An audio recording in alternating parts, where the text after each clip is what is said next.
Hello, students. You are quite aware of email writing. So I'm here once again back with some basics and some important things which you will be needing when you're preparing an email. I know all of you all in this present era have got this idea of sending an email or drafting an email. You might be doing it very commonly whenever you're sending or dropping a mail. You're writing a mail to your teacher, maybe your HODs, your deans, and at times maybe even for some other purposes. So, what I understand is that you all broadly know how and what to do in an email writing. But one thing which is important or something which you cannot miss out on is the fact that you do not have the option of undo or the option of retrieving or deleting a mail once it is sent. So I hope you understand the seriousness of sending an email. An email is something which you don't send to your friend, but you send it in a formal manner to an organization, to a person who is in charge, and you cannot overlook that. So here, let's begin with some basics about email writing. If you know it, it's really good.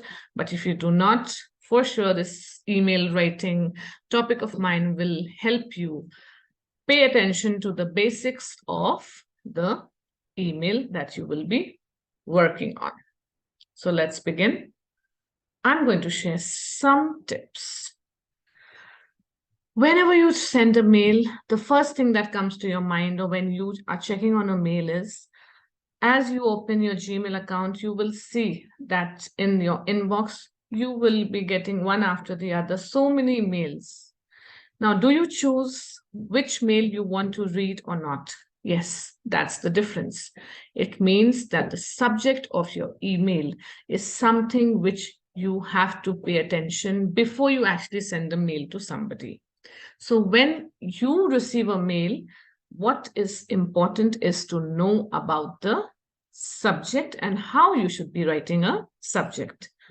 Now, quickly, let's go through this tip number one. Make the subject line clear and concise. So broadly, what I'm trying to tell you over here is that your email should have the subject which is short, sweet, and it is telling you freshly and clearly what should be there in your mail. The subject, it tells exactly what is the topic or what is the purpose or the intention of sending a mail. You need to keep it short. You never know how wide the text display on the person's email reader is. Long subject lines will get truncated. You never know. It reaches in the manner you wanted it to. Don't ever send an email with an empty subject line. Try to keep it in mind that whenever you're sending a mail, always there'll be a pop-up on your email that you are sending the mail without a subject. So if that warning is coming to you, it means that you are supposed to write a subject for the mail that you are sending. Don't have the subject as hi or hello there, unless the purpose of your email is simply to say hello. Many students, many of you end up just writing hi. Remember, this is not a WhatsApp message. This is not an Insta chat, or this is some kind of a user-friendly chat that you are having with your friends. So please ensure and please see to it that the purpose for your sending the mail should be very clear and short in the subject that you are writing. If your reply is not relevant at all to the subject line, start a new thread with a fresh subject which more accurately reflects the email's actual contents. Say, for example, you're inviting somebody. So you can just simply write invitation for that event. Or you can say maybe you're reminding somebody. So you can say reminder. So automatically you should be choosing the right kind of words. Tip 2, use an appropriate greeting. The first line of your email should be a greeting followed by an empty line and then the message of your body. Say, for example, you are writing a mail to your teacher or maybe to your HOD. So you will begin with Dear Sir. If you know the person, you can write Dear, say, for example, it's the teacher who you know and her name is Sally. So you can say, Dear Sally, ma'am, or Dear Miss Sally, I am writing this mail. So you write Dear Miss Sally, you give an enter and there is a space and then you begin. Salutations are tricky. Now again, there's a confusion. When it comes to the mail, it is very easy. You can just address them by saying Mr. But when it is a woman, are you aware whether she is married or unmarried? To be on the safer side, what you have to do is you have to simply write MS dot. It's just the way MS dot. You are confused between Miss or Mrs. So best is to use Miss. That keeps you safe. Coming to tip number 3, the page layout. Now, the page layout, usually people find it hard to read words on a computer screen than on paper. To make your email easy to read, use shorter paragraphs. Please keep it in mind that whenever you compose a mail, just go in the drafts and have a look in the mobile phone of yours. How does the draft look? Go on your laptop or your PC and see how does it look. Is it too long?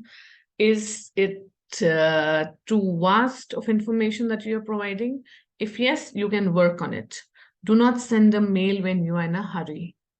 Use less words. Long sentences are not appropriate at all. For most email, especially business ones, your sentences should be maximum 12 to 15 words, which means not more than 2 to 3 lines. Keep it short. Now, the thumb rule to keep everything on one page or one screen, in most cases, you can just go to maximum 20 to 30 lines. Is that all that is required? And whenever there are different pieces of information, give a space or give a blank in between. Tip number 4, formatting. Put all important details at the top of the email or better in the subject line. Don't bury a key piece of information in a large paragraph. Expect a busy person to extract it upon reading. The larger the paragraph, the more paragraphs there are, the more likely are the chances of the reader missing a particular point you're trying to make. Now, I'll just give you an example. Say, for example, you are inviting a person, say, for an event in your college. Now, you are giving the invitation, but along with that, you thought, okay, let's save on time and save on all of the other things. So what do? You put in the invitation card, then you put all the information, the itinerary, everything of it you're explaining in it. And you're explaining it through a paragraph form.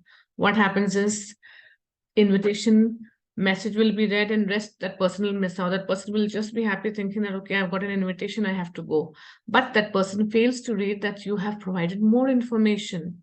So what you can do is, same mail, giving the information, you can put things in the note and you can mention over there that these are the things that comprises of the mail and please pay attention to this. So you have to categorize, you have to make it very clear, or you have to understand that what is it that you want that the reader should pay attention to. Keep the rest of the mail about 8 sentences max. After you have made your main point, the rest of the sentences in your email should provide supporting additional information. Now, keep it in mind. Your goal is to have the person read your email and hopefully respond to it within a short time period. So keep your email as short as possible to make it easier for your reader to comprehend. Now, this is the tip. What you have to do is, when you're writing a mail, the mail should be short, the reader reads, and the mail should be ending in such a manner where you're requesting the person to respond. You get the response, you know that your message has been read. So formatting is something which you need to keep in mind. It should be short, it should be small. If it is long, give it in paragraphs, and there should be space in paragraphs. Keep the message focused and readable. Too much of information, less of attention. Little information, correct information gives a better impact. Often recipients only read part way through the long message and then they click on reply and they forget what they have to answer. So keep it short. If your email contains multiple messages that are only loosely related, in order to avoid the risk that your reader will reply only to the first items that grab his or her fancy, number your points. This is something very important. You begin the mail and then you number it. So automatically the person, okay, this is a long list. Even if it is too much, he knows that this much is informed to him. To the final sentence, either provide something concrete to the reply or make it clear that a reply is not necessary. You can say, in anticipation for your reply or for your kind info. So automatically the person knows that whether he has to respond yes or no. Please let me know what appointment time works best for you, or looking forward to seeing you tomorrow at 1 p.m. in my office. So these are indicators that the person should be responding or not. Use appropriate language. Do not use smileys. Do not use abbreviations.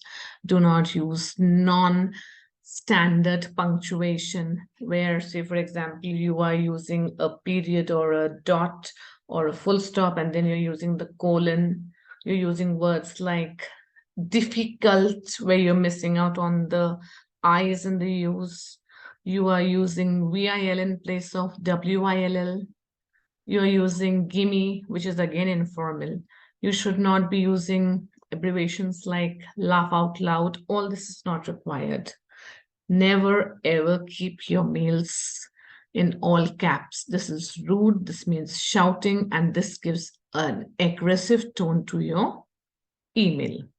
Always, one important point is always you should be using your mail in the active voice instead of the passive. Now you might be wondering, like, okay, what is this active and what is this passive? Try to use the active voice of the verb wherever possible. For instance, we will take care of your request today. You have read this, you've said this. What sounds better? Your request will be taken care of today. That is the ultimate way. Make it active instead of passive. Proofread your email. Never ever send a mail in a hurry.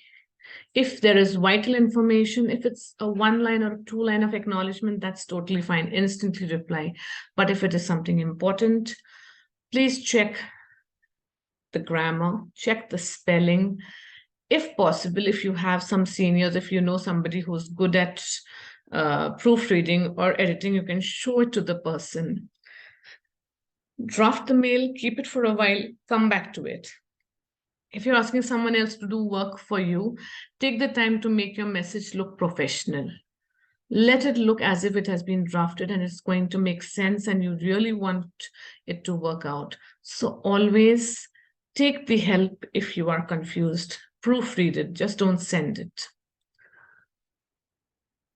Use the to and the CC fields appropriately. Now, CC means carbon copy.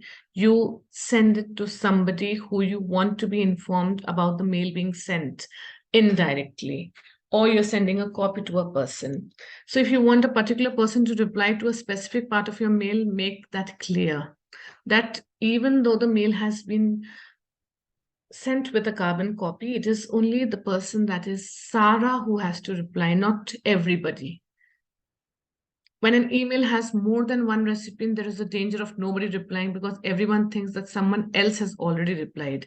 That is why reply to all might be a good idea, to show that you have already replied so that somebody else does not later duplicate the information you just provided. So this is again something very important. Now let's quickly summarize the do's. Write an informative subject line. As I told you, your subject line should be informative. Be courteous. Do not use loud letters, that is in caps. Put the key point of your message up front. What is the purpose of you writing the message? Be brief. Take, or you can say, make it easy for the reader to reply yes or no, or give a short answer. Don't let the person be forced to write a long answer. Draft everything. A yes or a no is more than okay for a reply. End well with an appropriate next step. Wait and check before pressing send. That is, again, keep it in the draft, read it, do not click on send. Make yourself look good online, because your mails can be forwarded to anyone or everyone else in the company or anywhere. Respond promptly. Now, this is the part, these are the two things which are really very important. You have to understand that, like, everything that is now online becomes vulnerable. It means your information or what you sent can be forwarded ditto to somebody. So you have to be very careful about the way you send that stuff. If you are receiving mails, make it a habit of responding. Even if it is a short received thank you, please do that. The don'ts. Don't leave the subject line blank. Give it a heading. After some time, when you're searching for something, the subject helps you. Otherwise, you're going inside trying to figure out as to what it is, it becomes difficult. Don't use all capital letters. Don't use emoticons or abbreviations. Don't send without checking for mistakes.